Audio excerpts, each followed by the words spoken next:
In this video, we're going to be installing a rear ASR.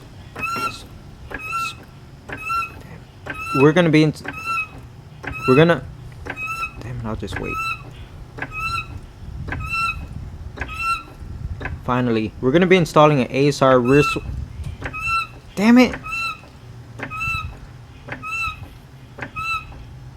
The first thing I noticed about the box is its weight. It's pretty heavy, and once I started unpacking everything is pretty lightweight except for the sway bar itself. It's the thing that really adds all the weight here. If you're thinking about getting a sway bar, just know these 3 facts. It's going to improve your handling, increase horsepower, and give you sweet turbo sounds.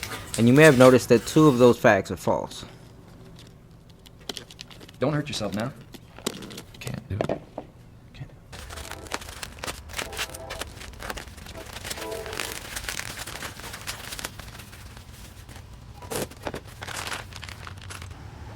And here's a classic rookie mistake of mine, putting blue thread locker on these bolts before I actually get anything measured up. Get a load of this idiot, right? Now, of course, at this point I'm tightening everything down, which is something you don't want to do. In fact, you do want to put the nuts and bolts on it, how I'm doing here, but just leave everything loose so you could kind of mock it up and make sure everything's going to fit how you want it to fit. And we're actually going to tighten everything down while it's on the car, and later on you're going to notice that I loosen everything up.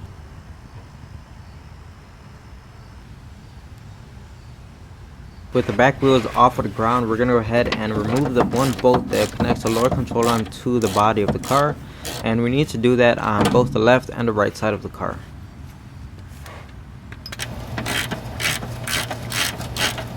Now, the best advice I could give you is 100% you have to remove your exhaust. The reason why I didn't do it here is because I was waiting on some new parts that I ordered and they hadn't come in yet, so I didn't want to unbolt my exhaust, and I knew this was going to be done over 2 or 3 days.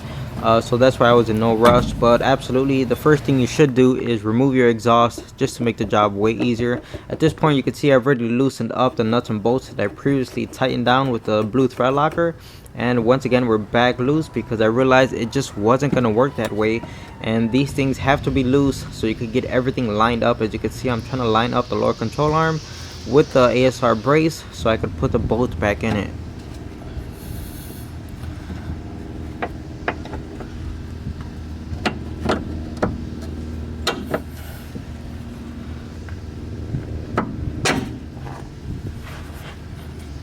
I want to get this bolt threaded in, but at the same time leave it loose. Nothing's going to get tightened down till the very end.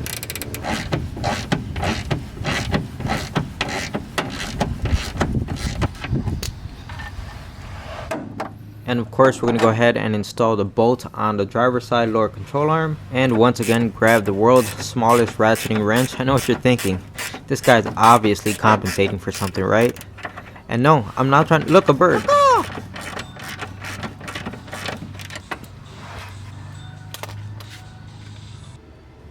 And now it's time to do the part that I was dreading. It just kills me to drill into the car like this, but I understand why they designed it like this, because the sway bar applies a lot of force, and simply connecting it to the 2 lower control arm bolts isn't enough. It needs more reinforcement, so it's why they did it like this. It just hurts me. It's like drilling into my heart, but I completely understand.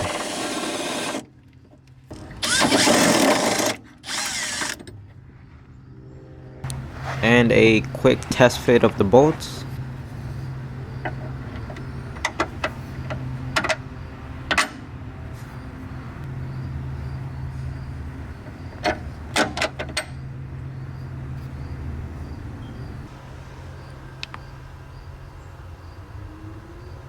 And it's time to clean up the burrs left by the drill bit. So I'm just using like a sanding paper on my die grinder to clean up those rough edges. And of course my camera decided to focus on a random dog hair for some reason. But as you can see, I'm getting rid of those rough edges. I know some of the paint is coming off. That's not a concern of mine at the moment. I'm gonna go ahead and spray that with the CRC. You'll see that real soon.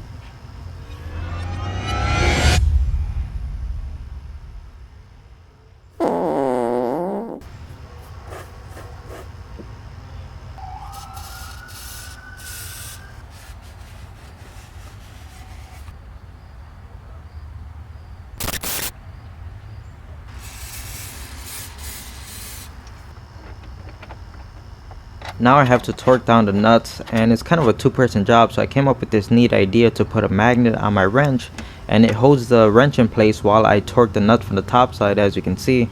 So I thought it was pretty clever. I guess the only dumb idea is the one that you didn't try. Remember kids, second place is the first one to lose. Now that we have the holes drilled and the bolts in the body and torqued down, I'm gonna go ahead and tighten down these Allen bolts. It's not really necessary at this point. In fact, I don't know why I did it, but I did. As you can see, I now have the car on the ramps instead of using the floor jack, because we now have those bolts in the lower control arm, so we could actually rest the car on its suspension. And I'm gonna go ahead and torque down this bolt for that lower control arm.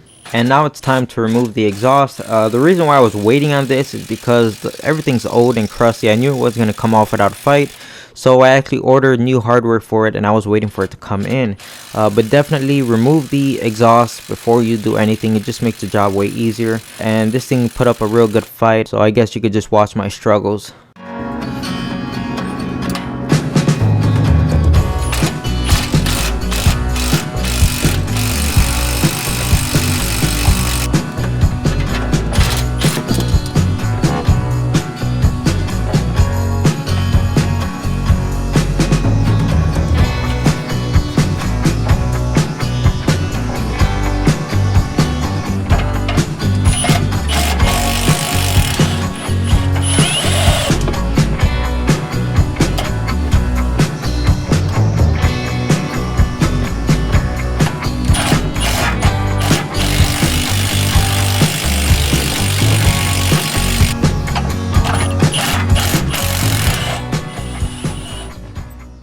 Oh, I'm sorry, did I say struggles? That was actually the easy part. The hard part actually comes much later on. Now that the exhaust is disconnected, it's time to remove the rubber hangers, and for this, silicone spray is your best friend. It's going to make the job way easier. If you're wondering why I put that white towel down, it's because I don't want to scratch my lower control arms with the exhaust as I'm removing it.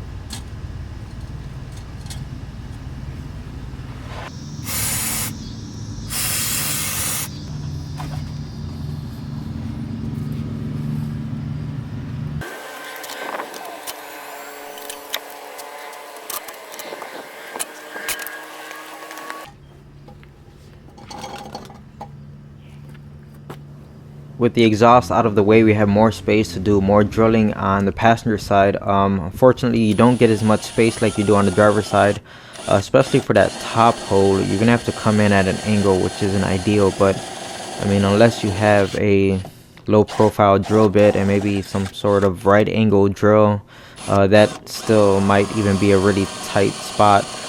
So I came in all cattywampus with this thing, and like I said, it wasn't ideal, but yeah, it ended up working at the end of the day. You're gonna see, you know, my bolts, when they come through, they look like they're all cross-eyed.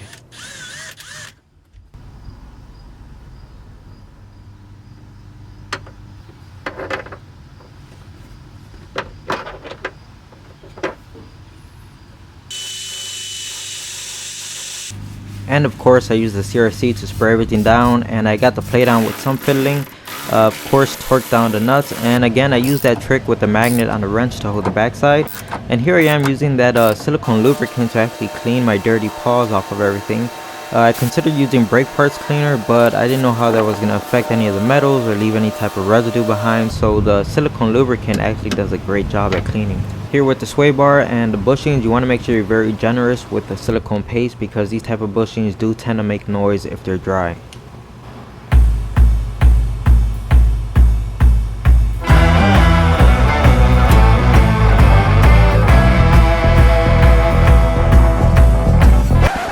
You can see the bushings have a lip on them, and that lip faces towards the metal stop right here. And again, the braces, they have a cutout to accept that lip on the bushing, and it has to go facing towards that metal stop that's welded to the sway bar.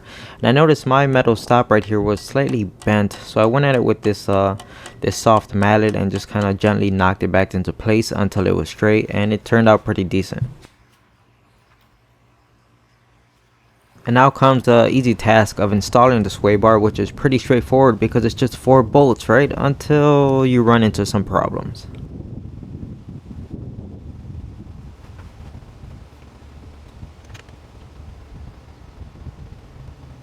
So I decided to use a little bit of blue thread locker on these bolts that hold the sway bar in place.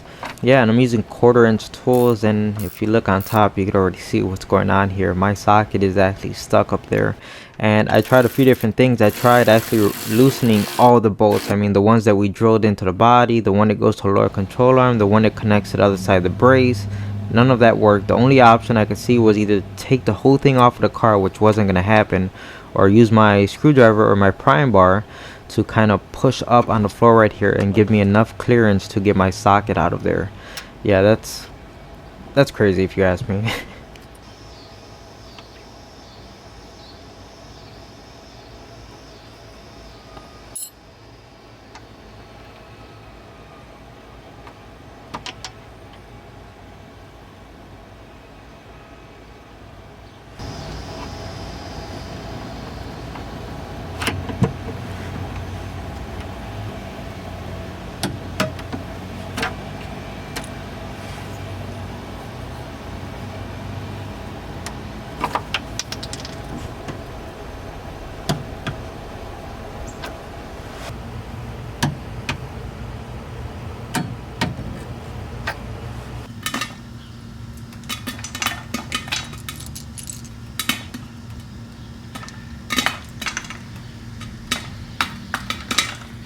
And popcorn's ready, guys. I'm gonna show you how to assemble this because it's very easy. First you put on the jam nut and then the other side of the stabilizer link. We're gonna use a small spacer on this side, another small spacer. You put the bolt in, and this nut is gonna go up to the sway bar. Now this end is gonna go onto the lower control arm, so we're gonna use another small spacer, the bolt, and on this side you actually get the large spacer, and that's what's gonna sit flat against the lower control arm. Now before you tighten down the jam nut, you want to count the amount of threads on each side. You want the length of each stabilizer link to be the same length, and once you get that to wherever you want it to, go ahead and tighten them down. And I'm going to use a little bit of paint on this just so I could visually check it in the features to ever see if that jam nut ever comes loose. Before you tighten down the jam nut, you want to make sure that both of the spherical ends are 90 degrees to each other. So basically like in an L shape, how I have it here. If you have them facing both the same way, you're never going to get them installed. So I hope that makes sense. You may have noticed that the sway bar has 2 holes drilled in it, and I'm using the one that's closer to the inside, and that's supposed to be the most aggressive one. I guess you could try the outside one if you'd like, but I mean, if we're in here, we're doing this, why not race car, right? Who cares?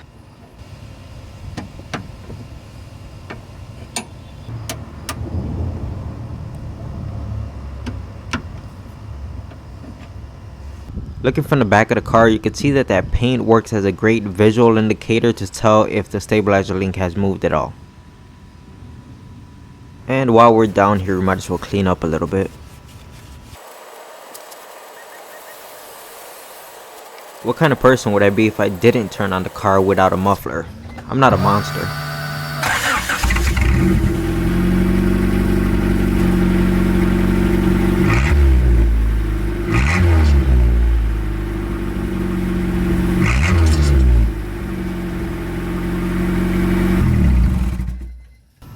Do you remember when I said, and this thing put up a real good fight, so I guess you could watch my struggles? And this thing put up a real good fight, so I guess you could just watch my struggles. You see, I did say that.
I picked up a new set of rubber hangers for the muffler. Why not, right? We're in here and they're pretty cheap.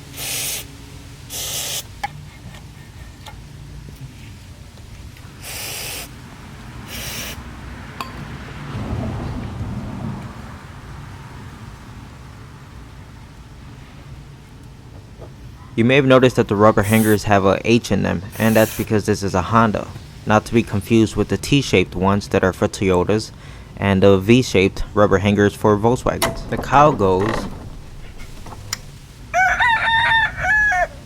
The dog goes. Now I don't normally do exhaust work, but I'm pretty sure this is not supposed to be this crusty, and this piece is supposed to come off. Now, despite what you may think, I still think this thing had another 10,000 miles left in it. And now it's time to clean out this hole. I'll tell you one thing, I didn't get the nickname The Reamer for no reason at my 5th job.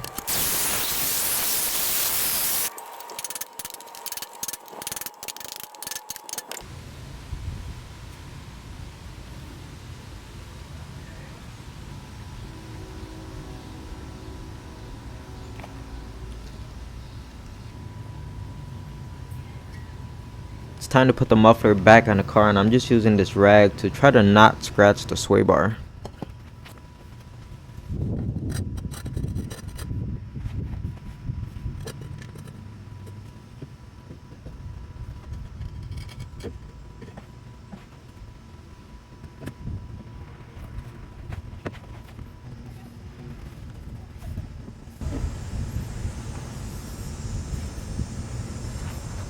This bolt kit is a little bit different from the one that came off the car, but it's still gonna get the job done. Now I actually found it kind of difficult to get all of this in place and lined up, so your best friend here is a set of vice grips.